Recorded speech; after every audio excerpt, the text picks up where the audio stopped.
Checkout tracking by the NPD Group brings you a receipt collecting system that gathers data anonymously through technology we created, providing your businesses with answers.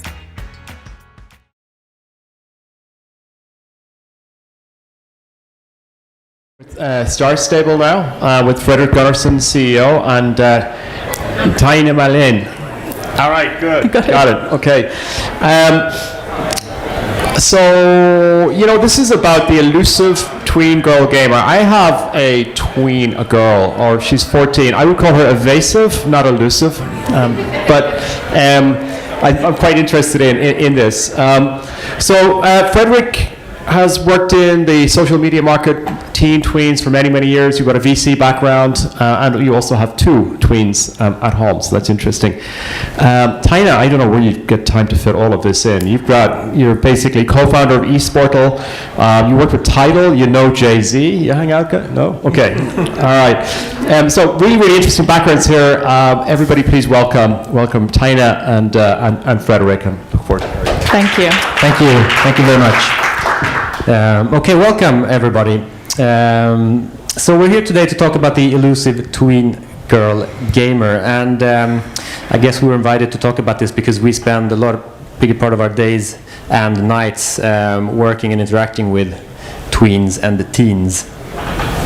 And we're all about girls, heroes, and horses. For those of you who have tween daughters at home, at least in my case, they came a day when they were done with the Disney princess thing, and suddenly they wanted a pet, and that really quickly turned into, I want a horse, Dad, please. I don't know if any of you recognize this, but we're part of that solution, a much cheaper way than getting a pony. So I'm just going to give you some facts about our game and our company, which is going to be important when we talk about the tweens later on. The game is built on an established IP. There were some CD-ROM games released about 10 years ago all around Europe, and 3 years ago we noticed that these games were still being played. Nobody had done anything with them for 7 or 8 years, but still they were being played, they were being traded on eBay, and girls were making videos, blogging about the game, and there was like a community there. So we felt that there's something going on here. So we started with that IP and said that let's make a modern game, bring it online and into the and then relaunch it again. So when we did this, we geared it all towards a female audience because we saw that it was girls playing this game. It's a PC game in a time and age when everybody's speaking about mobile. We figure that the PC still is a very, very powerful and relevant platform for immersive 3D games. This is the kind of game where you sit down in front of the computer, you sort of disappear into this world and you spend hours there. And that's not really how you consume games on a phone or iPad, at least yet. To make life really difficult for ourselves but great for our users, we do weekly updates. So every week, for now 197 weeks, we've done a weekly update to the game. One of the reasons was we were a bootstrapped startup and we couldn't afford to make a massive 3D world. So we started with a little chunk of land and invited people to that. And then every week since then we've been adding new land, new quests and new areas. And this also means that there's always, there's something new and exciting coming out within 7 days, right? So there's always something new to engage in, and that's worked out really well and ties in well to our revenue model, which is subscription-based. Because we provide new content every week, it kind of makes sense that you pay us, on a monthly basis because there's always something new coming out. Also, working with a young audience, we feel that the subscription model gives parents a confident solution. You know what it's going to cost. And that we've noticed is very important. We've all heard about free-to-play games that have sort of progressive and kind of aggressive monetization model sometimes, which doesn't always align with what parents want to see. So when we started this endeavor, a lot of our advisors said this is a really bad mix of things. Do girls play games at all? PC, really? Subscription model? But we decided to go ahead anyway, and see if we can get up the next slide. And now, 2.5 years after launch, we have 6 million accounts created. spread over 180 countries, the US being the single largest market. A large and growing community of very, very engaged tweens and teens. They've created somewhere north of 150,000 fan videos. No, their horse riding in the sunset. They edit a story about their friend who just left them and they're sad, or a boyfriend or whatever. 98% of our players are girls, and they the age range is 8 up to 17 years old. And it starts at 8 because that's actually something that Taina's going to be talking about later. So this is a computer game. It's all about visuals and the experience. I'm going to show you a short video. This is actually from one of our TV commercials. It's running with Nickelodeon. Here you can see all these horses and players are actually real players, not computer-generated ones.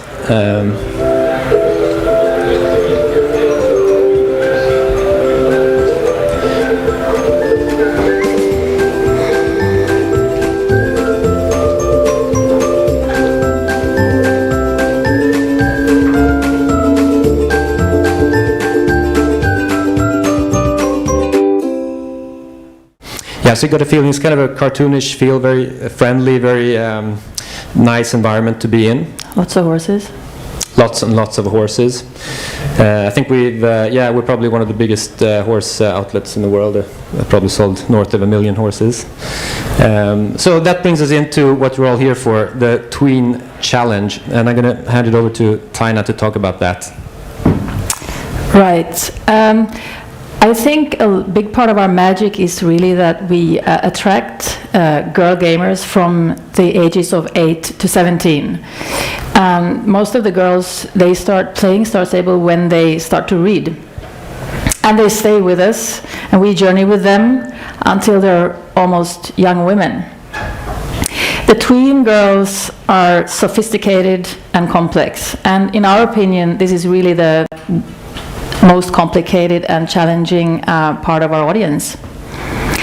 They, at the same time as they are still playing with their cuddly toys, they're reading their moms or their older sisters' magazines.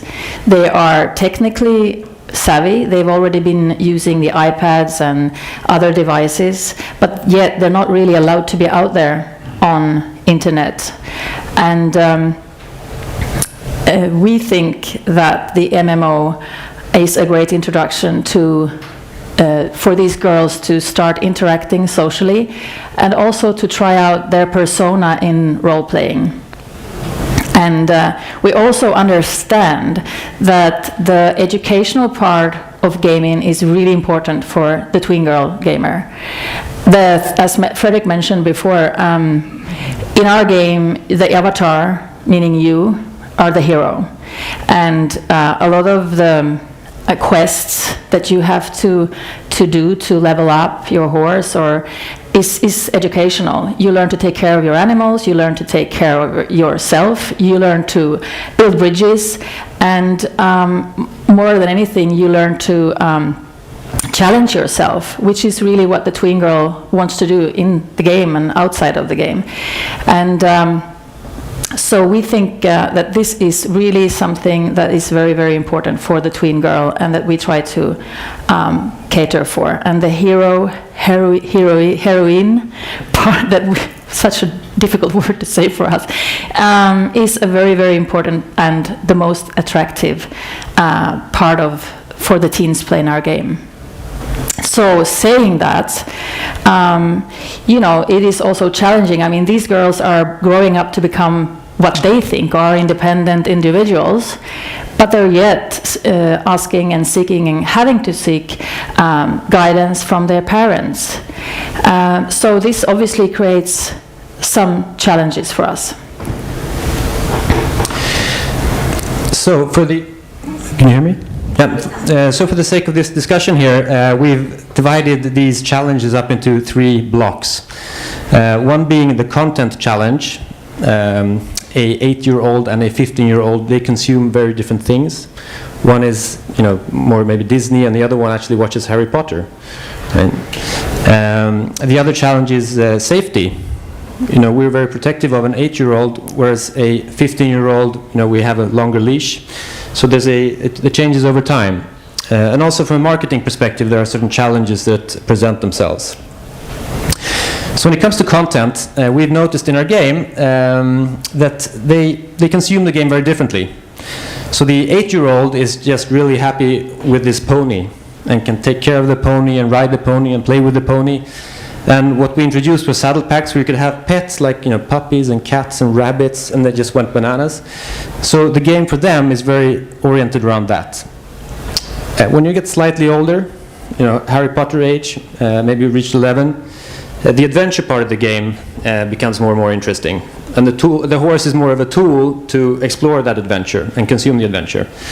And in our case, we have about 250,000 words worth of text in the game that describes what's going on. We have evil forces and good forces, and evil corporation trying to exploit the island and things like that.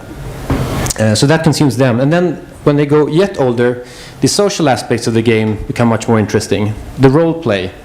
You can create a riding club and include or even exclude people from that. So it creates an interesting dynamic to play around and experiment socially without actually having to do it in class. You can try out different things from your PC.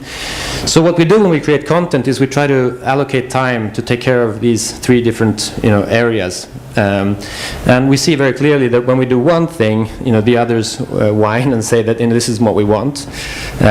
So we have to take care to sort of spread our time and efforts over this. The next challenge is safety.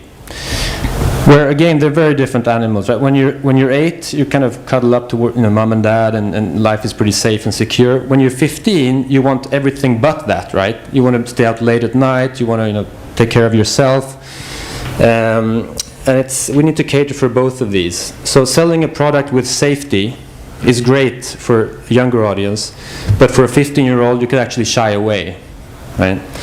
So we have very high ambition when it comes to providing a safe environment, but we don't want to talk about it too much because we want older teenagers to stay there. Just an example of the complexity is that we have a chat in the game. And it's a social game, so we want people to talk to each other. But we don't want them to share personal information like phone numbers or emails and things like that, right? Because you don't want your young kids to do that. But that then, of course, limits the virality of the game because we're actually prohibiting 17-year-old kids from exchanging phone numbers and email addresses or Skype names, which is a pity. So that's an example of how this plays out for us. Also, there's a complexity. I wrote COPPA here because we're in the US and the COPPA is a big issue here. In Europe, we have a number of countries, each and every one with its own take on these rules and regulations, and they're not aligned.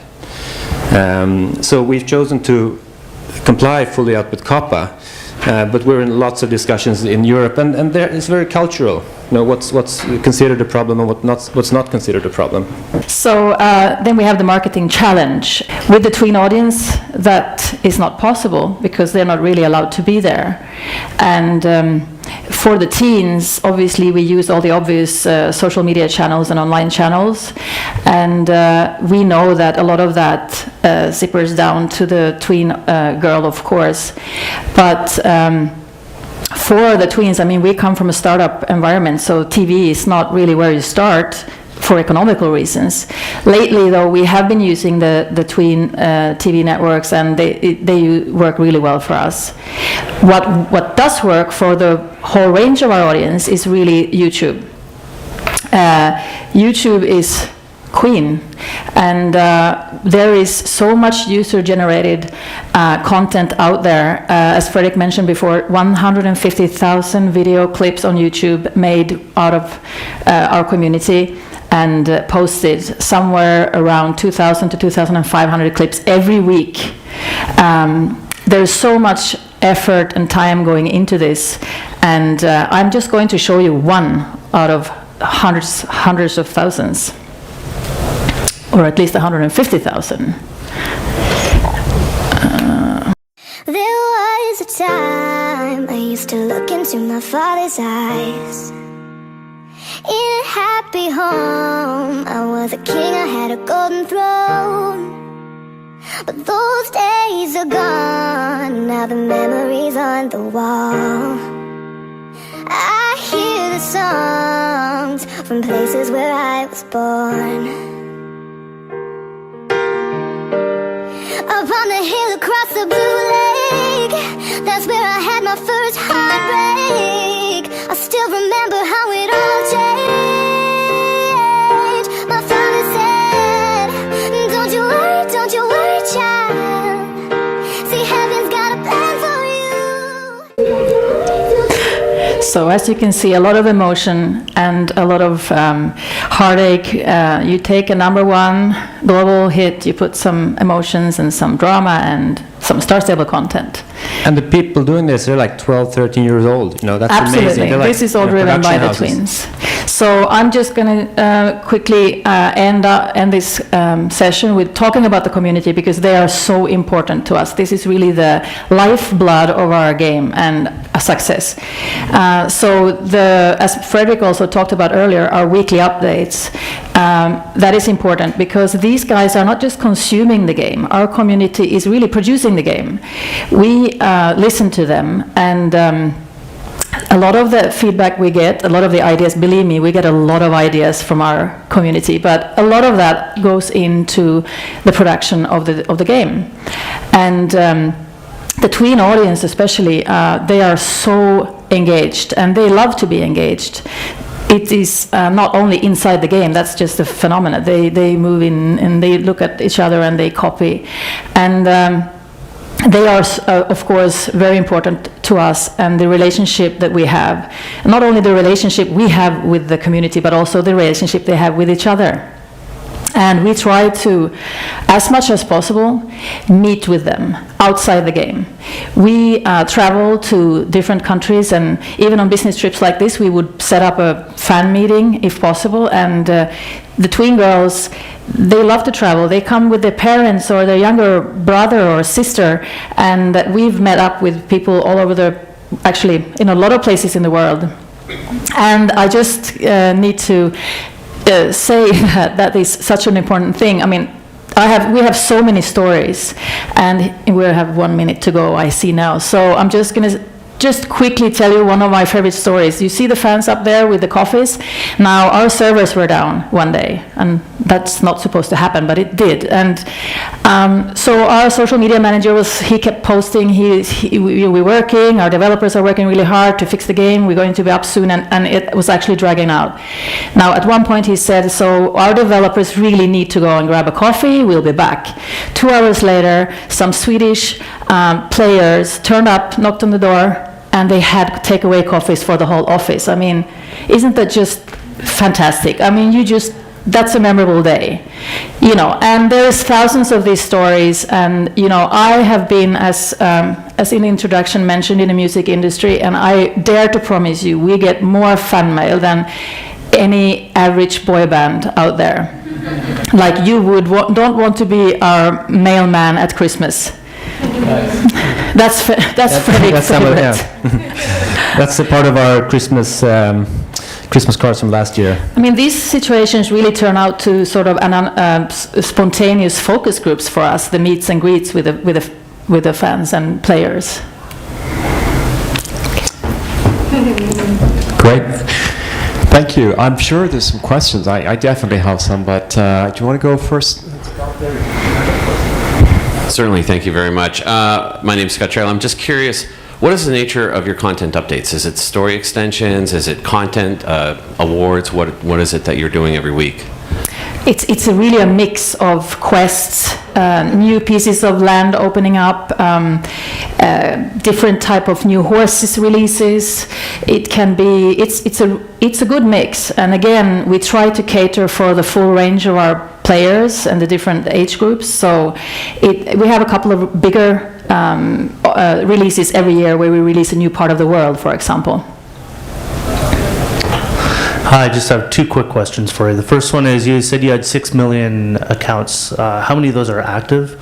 And the other one is, where are you most popular in the world? What countries?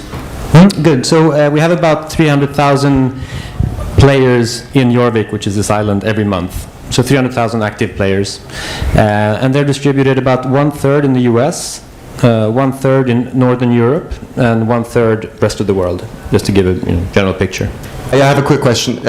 When you say that you have obviously the different experiences for the different age groups, do you restrict access to those experiences by age group, or you just counting on the younger ones not being interested in the adventure or the quests versus the pets, say? Yeah. No, the game is identical for everybody. So regardless of age, you have access to the whole story. So we basically see in behavior patterns in our statistics how they're consuming the game. Yeah. What are your strategies for doing the chat? Like, how do you keep it safe, keep them from trading information, having people come in and say inappropriate things? Do you do it like, do people monitor these, or do you have algorithms, or what? Yeah. So a mix of a number of the different things. We use crisp thinking for chat filtering. In the US we have a white list, so everything's forbidden except what's on the white list. In other countries we have a black list instead. It depends on, again, cultural setting and what kind of technical solutions we have. But we also have 17 nationalities at the office, so people being able to talk 17 different languages, to be able to work with the white and black lists, but also to randomly skim chat logs, be in the game. So we're very accessible and very present all the time. We have game masters out there riding around. So a mix of all these things together. Some of our older players, like our key players, they act as gatekeepers for us and keep an eye out in the game. And also, they play a big part in being a role model for the tweens. So it's a very important part of our game logic as well to use them. It doesn't turn into, I mean, you don't have instances of bullying? Pardon? Okay, yeah. So young girls aren't always nice to each other. No. And a large chunk of the time we spend the customer care is actually resolving issues between she said this and I did that, and so things like that as well. Yeah, but having a subscription model, they're all paying members, so we feel that they all deserve the time and attention, and also because of the subscription model, we have the financial resources to do that, which wouldn't be the case, I think, in a free-to-play environment, because you just can't afford to give that level of service to everybody. And then what is your localization strategy? Do you just pick a couple languages, or is it available? 11 languages today. And basically it's been where the game takes off, we've chosen to translate it. And then when we do that, we offer payments in local currency. We translate all 250,000 words, which is like a big job. And then we have the customer support in that language at the office to work with that language. So to launch a new language or territory for us takes about 3 to 4 months with the translations and everything that has to be done. Okay. Taina, Frederic, thanks for your time. I'm sure there's possibly some more questions. Would you take some outside if Absolutely. you don't mind? Absolutely. Yeah, we can meet up outside. That'd be great. That'd be great. Thanks again for a wonderful talk. Thank you. Thank you, guys everybody, for coming. for listening.